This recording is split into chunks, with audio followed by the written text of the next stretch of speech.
Hey everybody, Lisa Sabaniak here from lifelikeyoumeanit.com, coming to you live to share some more NLP strategies to change your life. And today we're going to talk about how people respond to their experiences, not to reality.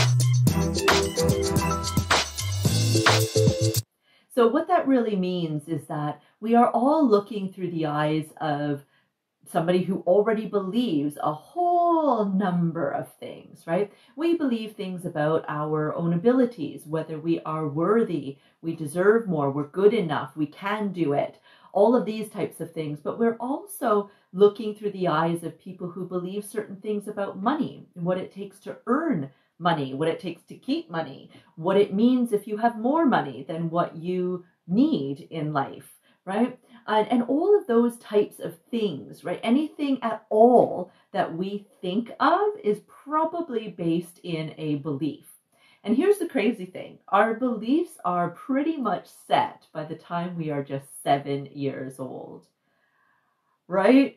So from that time, all we're really doing is looking at all of the things that happen around us in our life as evidence to back up those beliefs that we already have. So by the time we're in our 20s or 30s, or like me, 40s, we're pretty convinced that our beliefs are spot on, right? So much so that we don't even think of them as beliefs. We just think of them as fact, right? It's just fact, right? It's fact that you have to work super hard to just make enough to get by. It's fact that if you make more money than what you need, you are greedy and entitled and you treat other people poorly and you probably did something bad or even broke the law in order to get to where you are. You're some sort of criminal, or you got there by, stepping on the backs of other people, or we've got all of these kind of beliefs that we just think are true, and we don't even take the time to acknowledge them and think about, where did that actually come from, right? I've got lots of friends who earn lots of money, and they are amazing, wonderful people who have not stepped on the backs of the little guy. They have not done anything criminal or untoward to get to where they are. And yes, they've had to work hard, but not in the sense that I used to think about money, that you used to toil and toil and toil. There weren't enough hours in the day to get all of that work done and then just come home with a tiny little paycheck, right? So there's lots of evidence in your life that what you believe is just true is only true for you because it's your belief. And so your belief is running your show. So you're going to make decisions about your life based on those beliefs. So if you really believe that you've got to work really hard to just make enough money to get by, then when an opportunity comes up for you to work not as hard to make a whole lot of money, you're going to mess it up, right? You're going to sabotage yourself because you taking that opportunity doesn't mesh with the voice that you've got going on in your head, right? There's a disconnect between your narrative and your reality. And so you will, whether you realize it or not, self-sabotage so that you don't end up earning all that money for very little work or very little effort, right?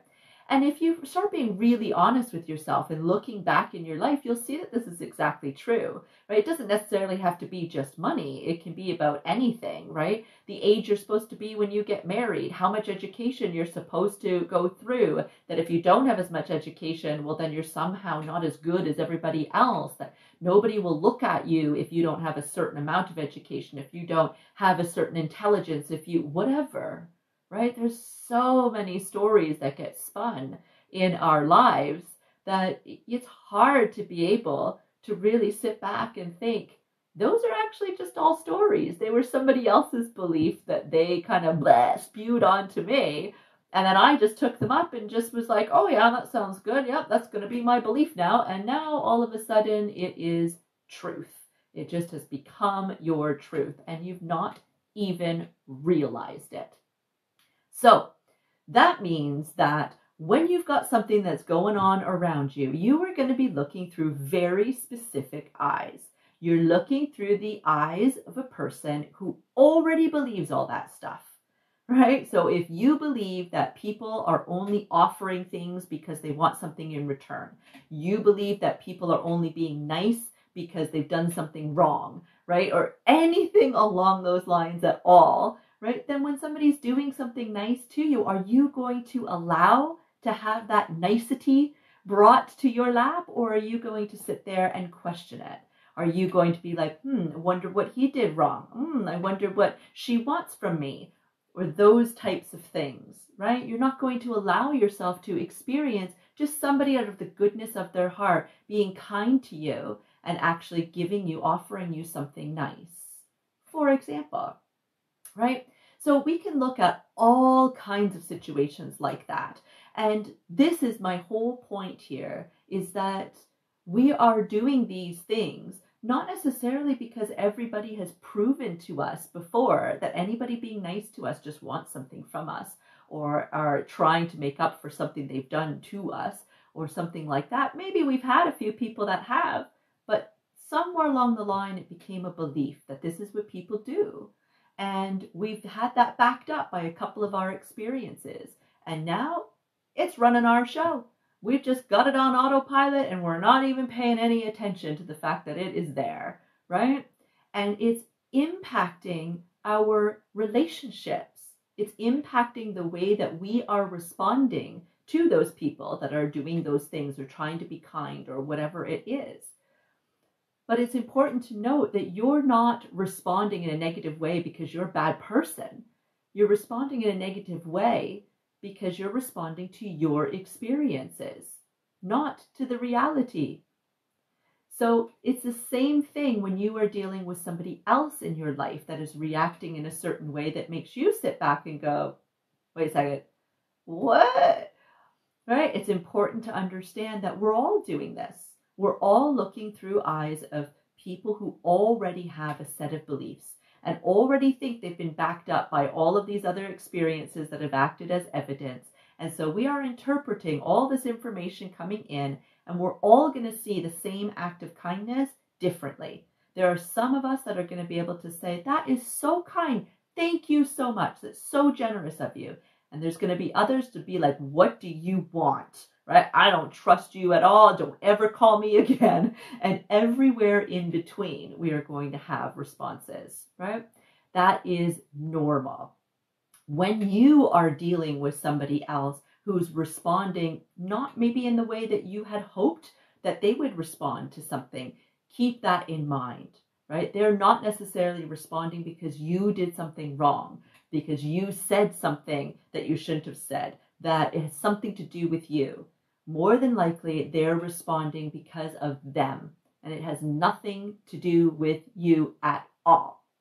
And that does not mean that you should surround yourself with people who don't make you feel joyful and appreciated and accepted and respected and loved and all the rest of it, right? This isn't an excuse to be like, oh, I'll allow that person to cheat on me or to lie to me or to steal from me or any of that kind of stuff because they're just doing it because of their past experiences. It's not the reality. It's not, I should forgive them in some way. Yeah, sure, you could forgive them, but you can also show them the door as well, right? Because this is all about the fact that it's not about you. They're not cheating or lying or stealing because of you. They're cheating, lying, and stealing because of them, because of their past experiences. But that doesn't mean that you need that kind of BS in your life, right? Stand up for yourself and say, no, I'm going to respond based on my reality right now. And that is, you're not good enough to be in my space. Thank you. I hope that helps and made a whole lot of sense. I see there were so many people on. Thank you so much. I don't have my glasses on, so I'm struggling to see names on here. But I so appreciate your support and jumping on in. Please head on over to my IGTV. I've got a whole series there for NLP to change your life, as well as beating imposter syndrome and coping with anxiety. So all really helpful tips that I hope that you will really enjoy. Thank you so much.